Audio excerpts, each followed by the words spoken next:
স্বাগত বন্ধুরা, কারিকুরি আজ তোমাদের জন্য একটা মজার রেসিপি নিয়ে এসেছে।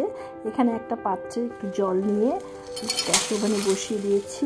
তার মধ্যে আমি কিছু পাস্তা এই জলের মধ্যে সেদ্ধ করার জন্য দিয়ে দিয়েছি।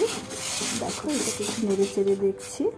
এবার দেখো, পাস্তাটা আমার সেদ্ধ হয়ে গেছে।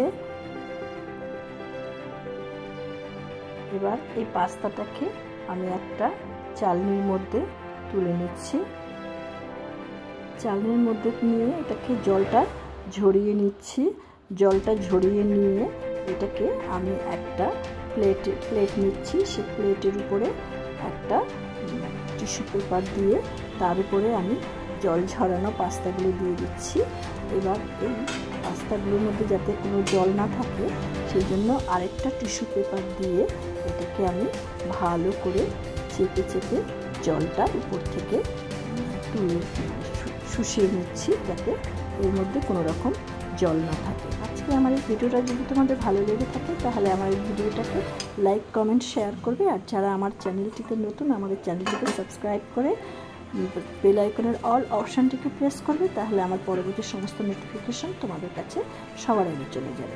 এবার দেখো, আমি পাস্তাগুলোকে ভালো করে জল ঝরিয়ে নিয়ে একটা থালার উপরে ঢেলে নিচ্ছি। এখন এর মধ্যে আমি কিছুটা লাল লঙ্কার গুঁড়ো দিয়ে দিচ্ছি। বেশি পরিমাণে দেবো না, অল্প পরিমাণে দেবে। এই লাল লঙ্কার গুঁড়োটা তোমরা তোমাদের পছন্দ মতো দেবে, যে যেরকম ঝাল খাও।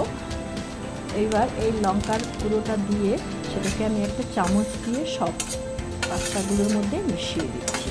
এখন একটা কড়াতে তেল বসিয়ে গরম করে আমি এই পাস্তাগুলোকে ভেজে নেব। তেলটা আমার গরম হয়ে গেছে। এই পাস্তাগুলোকে আমি অল্প অল্প করে এর মধ্যে দিয়ে দিচ্ছি। দেখো, প্রথম ব্যাচটা আমি দিয়ে দিলাম। প্রথম ব্যাচটা আমার ভাজা হচ্ছে। প্রথমটা আমার ভাজা হয়ে গেছে, একটু বেশি লাল করেই ভেজেছি। এটাকে আমি তুলে নিচ্ছি। এবার আমি দ্বিতীয় ব্যাচটা আবার এর মধ্যে দেব। দেখো, এর মধ্যে দ্বিতীয় ব্যাচটা আমি দিয়ে দিলাম। এটাকে আরেকটু কম ভেজে নেব। তোমাদের যেটা পছন্দ তোমরা সেই পরিমাণে সেই রকম করে ভাজবে। দেখো, এটা একটু অল্প কালার করে, অল্প লাল করে ভাজছি। এবার এটাকে দেখো, এটা ভাজাটা হয়ে গেছে। এবার এটাকে আমি তুলে নিচ্ছি। তোমরা ইচ্ছে করলে এইরকম করেও ভাজতে পারো।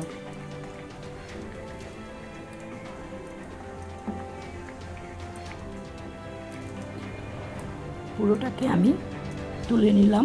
এবার আমি তৃতীয় ব্যাচটা দিয়ে দিচ্ছি, মানে শেষ ব্যাচ। দেখো, এটাকে ঠিক আমি হালকা লাল করে ভেজে নেব। এটাও আমার হালকা লাল করে ভাজা হয়ে গেছে। তোমাদের যেই কালারটা পছন্দ হয় তোমরা সেই রকম করে ভাজবে। দেখবে প্রত্যেকটা কালারে কিন্তু খুব সুন্দর মুচমুচে হয়েছে, এবং এতে মুচমুচের কোনো অসুবিধা হয়নি এবং খেতেও খুব ভালো হয়। এবার এটাকে আমি একটু টিস্যু পেপার থেকে ঢেলে প্লেটে রাখলাম।